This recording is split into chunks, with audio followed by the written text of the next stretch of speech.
சூரிய பகவான் ஒளிமுகம் காண அங்கு கற்பக தருவின் நெற்றியில் மலரும் சூரிய பகவான் ஒளிமுகம் காண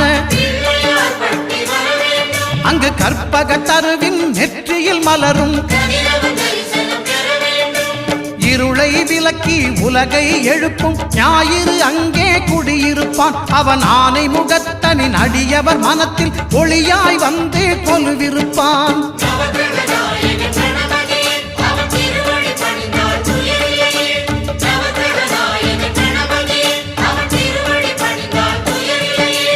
ஒன்பது கோளும் ஒன்றாய் காண